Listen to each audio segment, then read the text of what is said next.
Hey there guys and gals, the Untitled here, and today we are going to be ranking from worst to best all of the films that I saw back in 2019. Now, this video right here is actually a follow-up to me ranking from worst to best the TV shows, the three TV shows that I saw back in 2019. That video was actually made in January of 2020, so it was still slightly new to us before we truly realized how, terrible 2020 was. And I gotta say though that video was made at a much simple time in the world. It truly was. It was before, it was while I only had to worry about copper and the bushfire smoke and stuff. It was truly a video that was made at a simple time in the world before coronavirus became a pandemic and stuff. And from the time that I've been gone, I've also figured out that there's apparently a new law that's gonna, apparently, like, get YouTubers arrested for some reason. And, yeah, it kind of sucks. But apparently we've got a week left to vote, for that, to see what will happen in the future. Hopefully it doesn't get too many votes and it ends up winning, because then, well, YouTube and social media will be destroyed forever. Not just YouTube, but several other platforms will be destroyed forever. But today we are going to be ranking all the films from worst to best, and they are every single film that I made a video on in my little one-off series called Reviews of 2019. It's a one-off series, by the way. It's not going to happen ever again. But anyway, so, yeah, I have not much to say, and without further ado, let's begin. On spot number 10, we have the Lion King 2019 remake. Now, the reason why this one is all the way at the bottom of the list is simply because it was just not necessary. It literally had, like, no changes whatsoever. It only had very little changes that were made throughout the film. There were only very little changes, but they were very insignificant changes. But yeah, this was just not an overall needed film that no one asked for, that people wanted it. I personally could tell where the story was going for the first half, at least, because I haven't seen, believe it or not, I have not seen all of the Lion King film. I have seen the beginning where, like, Simba is born, and up to the part up to the part where he just can't wait to be a king. I have gone up to that part, but I think but I have not seen the rest of this film. But even still, I could tell where the plot was going. I couldn't believe how how hard it was trying to take itself seriously. But what I will give this film is that it is a very beautiful film, and it has a pretty well cast. It has a pretty good cast with, heck, even the voice of Mufasa returning for this role, and even Hans Zimmer returning to compose this film, even though this is the exact same film, so why would he need to come back? Anyway, I don't know. But yeah, the cast is pretty good, and also it's a very visually appealing film, and I personally don't know why it's called live action when it's all, CGI and stuff. But yeah, this was not a needed film, so that's why it's all the way at the bottom. On spot number 9, we have the Addams Family film. Now, I can't really say much about this film, mainly because if you happen to see my review, I have mentioned the fact that while I was watching this film, some two students were talking very loudly throughout the entire film, so they ultimately ended up ruining my viewing experience of this film. So yeah, thanks a lot, you guys. But anyway, but yeah, there's not much I can really say about this film. Oh, and by the way, there's something I forgot to mention at the start, and that I'm not going to go into full detail about these films, because let's be real, people, people have already talked about these films, and they've already given their more professional views on it. So that's why I'm just, that's why I haven't talked about, that's why I'm not going into full deep with these films. But But anyway, but yeah, like this film like just had, had pretty cheap bad animation, because like while the Adams family themselves were really good looking, were actually like really like animated, well done, and what the rest of the human characters were just really like atrociously designed. They were all skinny. They had like these bloodshot eyes. Like all the kids I'm referring to, they just looked very ugly. No, not just the kids, all the humans. They just looked really bad. And it's a shame because the actual Adams family themselves look really good. But yet, with all the other like characters, like the main villain and Parker, Wednesday Adams' friend, yeah, they were just all animated. Like all of them were just animated like so poorly. And also, the more I look back on this plot, it's kind of a predictable plot. It's kind of like the whole, oh, weird family shows up and the town doesn't like him, but then they learn how to, like it, and there's a big dean that's trying to get rid of them. You know. It has a kind of a predictable plot. But what I will give this film this is that everyone is perfectly cast for their roles. Like everyone does a pretty either decent or good job, And yeah, like I said before, the house, like the area that the Adams live in, and the Adams themselves actually looks really good. So yeah, that's why this film is is just in the number 9 section and not um number 10. On the number 8 spot, we have the Lego Movie 2, the second part. Now, the reason why I'm putting this low on the list is simply because of the fact that it's not as it's not as good as the first film. That's what I said in my initial review for Lego Movie 2, the second part. I said that it wasn't as good as the first film, and I felt like it had kind of reused a few plot lines. Like I feel like the whole, oh, there's a race coming and it looks bad, but it turns out they actually have good intentions. I don't know. I just feel like I've heard that before, but believe it or not, I still think this is a good film. Not as bad as Adam's Family or Lion King. I still think that it's still a good film, and I actually really think that it's actually full of a surprisingly amount of plot twists. Like, for example, the whole Rex Dangervest character, that's pretty much just Chris Pratt in just him in the Lego form, is like is actually Emmett from the future. And I also found it kind of surprising that Wildstyle actually does not have black hair, but actually is actually got blue hair. That was a very interesting surprise. And Queen, Whenever I Want to Be, and Sweet Mayhem are very, very good characters in terms of them coming off as evil, but are actually good. And I also like her sassy attitude, Queen, Whatever I Want to Be. I also think that it evolves the characters, and it like continues the story from the first film. Like it's a continuation. It's not like the same thing. It's an actual like continuation, and that's what I like about this film. And I don't think it's as bad as Adams or Lion King. I think that it's an overall like okay film in my opinion. That's what I see it as. I'm having water while I'm recording. But yeah, I'd overall call this an okay film. Still good, but I don't know, just not as good as the first film. But yeah, and that's why this is on the number 8 spot.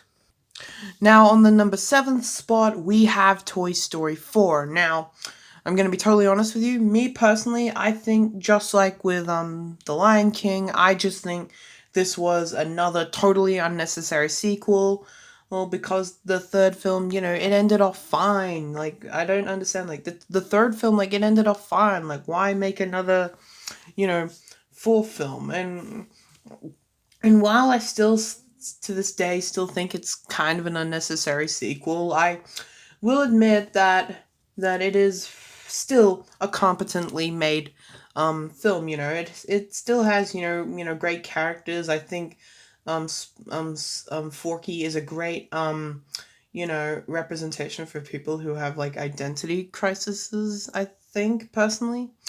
Um, but I also find it interesting as it's sort of a continuation of Toy Story 3. Like it's about Woody not being like used, and eventually he finds a, group for himself. And while I do think in the end it was a great, scene where, you know, who where Woody decides he would rather stay with Bo Peep, and it actually kind of, the ain't gonna lie, pulled my heartstrings a bit. I still find it, kind of an unnecessary film. Although, if there is one thing that I really love is that out of all of the Toy Story films, the animation in this is absolutely amazing. Like the other films, like they had pretty good animation. They were very decent looking, but this one, Jesus Christ, this one upped the ante. This one had the most realistic looking like water that I've like ever I've ever seen, and it's like, and it works in a film like this because Toy Story is set in like a real world kind of thing, and where it's just, the toys are just, alive. That's, what it is really. And I do admit that the bond between Woody and Forky is great, and also Bo Peep. I think Bo Peep is actually great, in this film as well. But yeah, although if there is one problem, is that if there is a few problems with it, is that you just have to wait a while before it gets to the end where Woody decides he'd actually want to stay with Bo Peep, because in the meantime you're just stuck with, with these doll characters who come off as nice but are actually evil, and then it turns out they actually have good intentions, and then eventually the little female doll that Woody spends a lot of the time with, actually ends up getting an owner in the end, which I found was a really touching scene. It's a scene before the actual end. So, yeah, I do think that this film is very good, and I will admit that that the bunny and the duck characters are pretty good side characters to this film.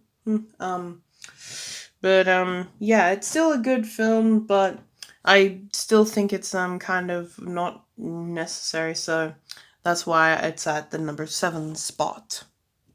On the number 6 spot, we have Jumanji: The Next Level, which by the way, is actually the last film I got to review in 2019 in my reviews of 2019 list. This was the last ever film I got to review, and what are my overall thoughts about this film? Well, obviously, personally, I don't think it's as good as Jumanji: Welcome to the Jungle, and I haven't seen the first Jumanji, the one that came out in 1995. I have not seen that one, but yeah, I think this one is pretty good. Like the characters that are played by Danny Glover and Danny DeVito bring a lot of humor to the table, and and it's continuing the story of the Jumanji films, and Spencer is like starring as a woman. Okay, I'll be right back. Right, sorry about that. My mother was just calling me. She got back from doing Christmas shopping, and she's brought me some food, which I'm gonna eat once I'm done talking about this film. But yeah, Spencer one of the characters goes back into the game tries to play this game to like relive the action stuff, and so yeah, he relives to try and relive it, but instead ends up playing a woman character who they see later in the film, and Bethany doesn't get like sucked into the game until later, and it was one of those moments where I was like, oh come on, when can this character just show up so that the entire group can be there, and those kind of moments that I personally have, and yeah, and she was, and yeah, and they, once again, I do think this film is like, cinematography is like really great. And I think the action, and especially the climax at the end where they're in the mountains and they're fighting through all these guards to once again get out of the game and go back into the real world, was great. And I also like the little twist at the end where they go out of the little like coffee shop that I think Danny DeVito's character owned, or Danny Glover's character owned, and then they see just a bunch of ostriches coming out of it, and I think this is an overall good film, and it was a overall pretty good decent follow up to Jumanji: Welcome to the Jungle, and that's why I've placed this at number 6. On spot number 5, we have Pokemon Detective Pikachu. Now, I gotta admit, guys, this, along with, from what I've heard, Sonic the Hedgehog, the Sonic the Hedgehog film that came out back earlier this year, are apparently the two who are the apparently two good, video game movie adaptations. And while I haven't seen, Sonic the Hedgehog, I have seen this film, and what are my thoughts on it? I think, it has great CGI on it. It has, like, some of the best, like, CGI on, like creatures, like, I've ever seen, and, I think Ryan Reynolds does a good, does, like, the little, like, Detective Pikachu role pretty well, honestly. It was like, that, that Ryan Reynolds was, meant for this. I also really like, Justice Smith's, character, Tim, who has a very, like, reasonable goal of also trying to find where his father went, and the plot twist at the end, it turns out it to be none other than Ryan Reynolds, and Pikachu was apparently who was in the Pikachu body, because apparently Ryan Reynolds got, like, cursed into Pikachu's body, and of course, you have the part where, the Pokemon have to split apart, where the duo have to split apart, but then they end up coming back together, and they end up having this huge, battle at the end, which was really awesome and cool, and, it was a very, good, enjoyable film, which is why it's so high up here. I just knocked down the little bag that contained my, food although my food's not in there, it's out there, it's just over here. But yeah, I think the CGI was, really good, and the fact that it's a film about, and the fact that it's a buddy cop film as well is what makes it better. I really like buddy cop films where, like, there are two guys that are trying to go after this one person. I really enjoy these kind of, like, premises and stuff. I think they're one of my favorite premises of all time, and yeah, I just overall found this to be a very good, enjoyable flick if you are into, the video games, which is why it's up here at number 5 in the top 5. On spot number 4, we have the film Abominable. Now, the reason why I'm putting this film up high is simply because not only are its characters very, like, charming and very relatable and stuff, but also it's a very beautiful film. This is such a, beautiful, like, film that, oh, my food's in the way. You could just see it right there, in the frame. But yeah, like, this film is, like, so beautiful. It has all these, like, beautiful mountain shots, and, like, the kids, like, all climbing up on, like, a cliffside at one point. Like, it is so, like, damn beautiful. But then again, it is a DreamWorks film, so what do you expect? And I also like the villain, Dr. Zara. I like how she, went from looking like she cares about animals to then, like, going out of her way to endanger these kids to just try and get that Yeti to get money. Meanwhile, the Burnish, the man who looked like who could have been the villain, was actually just wanting to see the Yeti, or at least I think that's what it was. But yeah, I think, like, the little kid character is, like, of course, the little kid and the Yeti are obviously there to, like, keep the kids, entertained and stuff, and of course, Yi is just, a very talented, violinist who's, trying to get, the Yeti home and stuff, and of course, there's the very rational kid who, like, is so afraid of bugs. Actually, is, like, legitimately, like funny. Like, when he goes, like, into this, like, part where he tries to, like, run and like through the forest, and he has like a lot of these like gags and stuff. He's actually kind of the funniest part of the film. But yeah, overall it's a it's a very beautiful film, and the only reason why I'm putting it at number four is because it's still not high quality. I mean, I know that's ironic considering I'm putting it at number four, but it is still like a very decent flick. I would definitely recommend this to kids. Um but yeah, that's all. That's why I put it at number four here. At the number three spot, we have Steven Universe the movie. I a really just a flawless like film from like one of my favorite like series of all time.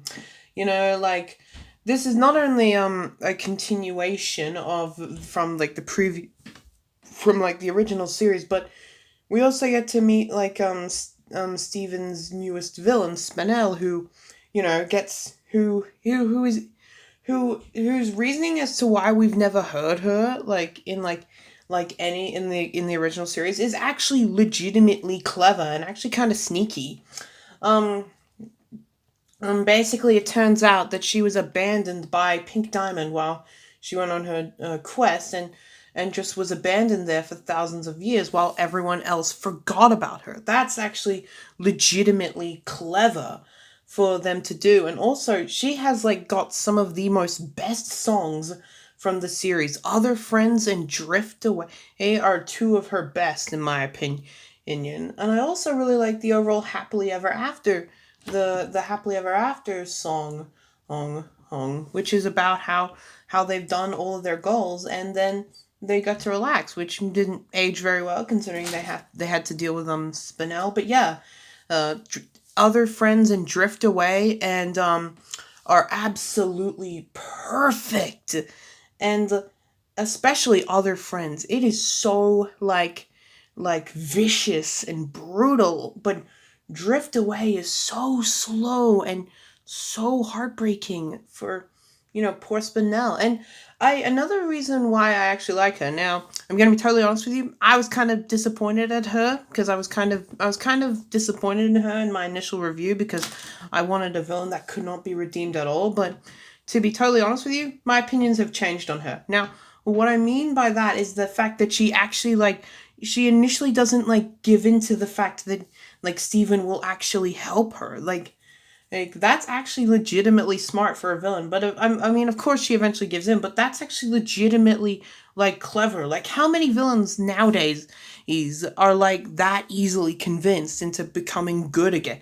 And like how many villains these days are that legitimately that close to giving in? Not a lot actually, but she wasn't initially given into it, and I also like the fact that she has like all these cool weapons and like is also such like a is also inspired like by like rubber hose animation that they had back in the 50s, and I like that as well. It suits Spinel like so much. And also, and let's not forget about her like the side that she has like before Spinel was forgotten about. Like initially I was kind of disappointed in it, and I didn't like it a lot, but I actually think it's kind of a cute cute look for her. And I also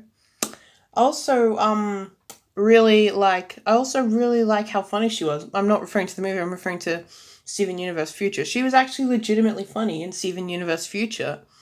So yeah, overall I think it's safe to say that I treated this movie a bit badly when I initially saw it. And I also like the remastered version of the Happily Ever After song, where it's basically just like it's all screwed over, where like it's all screwed up now. And it's so hot in here, guys. That's why I have to do this. Whew. But yeah, if there is a one problem is that I feel like it goes on for the whole thing about trying to get like the crystal gems like Garnet, Amethyst, and Pearl back together. I feel like that went on for a while, but once you get into the action and like the songs are good, once you get into like the action and the songs, some of the songs at least, it's actually like legitimately good. Yeah, which is why it's up here. No, really, I actually legitimately do enjoy this film. It's actually my personal favorite film of 2019. Anyway, at the number two spot, now this may shock a lot of you, is actually Avengers End Game. Now this one, as well as our number one pick, was very hard to choose, and my Chromebook is unfortunately running out of battery. It's actually at 14%, so I'll just keep it up right here. But yeah, like the reason why this film is like at the number two spot is because it's a very long film. It's like 3 hours of just waiting, like prepping for the final battle. But the prepping itself is actually like legitimately enjoyable. Like it's all about like trying to go back in the past and get the little the little gems that like help on the gauntlet and stuff. It's actually like very interesting for all the Avengers to like go back in time and like get all the stuff together and and prep for the final battle, which by the way the final battle is legitimately like enjoyable, is like so action packed, so crazy. It's so full of just everything. And also, oh, the final lines, "I am inevitable," and then Thanos snapping and then revealing he has no jet, he has like none of the stones in him. And then Iron Man just going, "I am Iron Man." It was just so badass. It's legit one of the most badass moments in the MCU films. And overall, I think this was a good conclusion to the phase that we had with the event with the cinematic universe in this point at least. This was actually a really good like closing note. Like and the comedy as well is also pretty good as well. I particularly like the whole the whole thing about Thor like getting really like fat and stuff like after he defeated um defeated Thanos, but then and he stays that way as well. He doesn't change. He still stays like large even when like they are like like fighting Thanos. I also just now realized that I also realized later that I actually forgot I didn't get to see the first part of the intro where like Hawkeye's family like begins to disappear and stuff. I got in this film a little bit late, but it was still such a good film. But what could have been the film that outpassed this film? Well, none other than Spider-Man Into the Spider-Verse at number one. Now I know what you're probably all thinking. Theodore, that's actually a 2018 film, not a 2019 film. What's a 2018 film doing in a list about 2019? Well, here's the thing. I saw it in 2019, so I'm still putting it on the list. And the reason why I'm putting this one so high on the list is not only because of the main like Spider-Man group that came from like all the different multiverses. Not only are all of them all like funny or great or very enjoyable to watch like characters, but the animation is fucking stellar. Just oh my god, I love this film's animation. It's fucking stunning. The mixture of 3D and 2D, yeah, the mixture of 2D and 3D is so fucking stunning. Stunning. The villains are all like great. They're all from like all different like timelines of the Spider-Man films, and I also found the whole thing of like Aunt May like owning a bunch of like weapons and artillery was also really funny, and also like the interaction that Miles Morales had with like Peter B. Parker from like the other multiverse. I like the initial like you know interaction, and I also think like the little Post Malone song was absolutely catchy, and it actually stayed in my head for a while before where I eventually forgot about it. When I decided to re-listen to the song again, it stayed since I've been staying in my head. And it like this film is so original as well. In a time and era where like everything is like kind of the same or like kind of like repeating stuff or this one was very new and original, and it also has one of my favorite things about films, which is a group of people coming together to stop people. And the group of people in this film, the Spider-Mans, are all very interesting, from like Gwen Stacy to Penny Parker to like Spider Noir to Spider Ham and Miles Morales and Peter B. Parker. They're all great, like all just fantastic. And this film was like very original, very creative and stuff. And yeah, that's why this film is like number one on my list. It's just so good. Do I think this was worthy of the Oscar? Hell yeah. And that's it, people. That concludes my list of all the films that I saw, you know, that I saw last year. This has been a really good list to, make, um it was very enjoyable, and I hope you guys enjoyed this. I won't be reviewing stuff ever again, and I hope you guys enjoyed this video, and make sure to hit that like button, make sure to hit that subscribe button, and tap the little bell to be notified every single time I upload. Anyway, guys, the introvert oddball, or Theodore Davis, is out. Bye.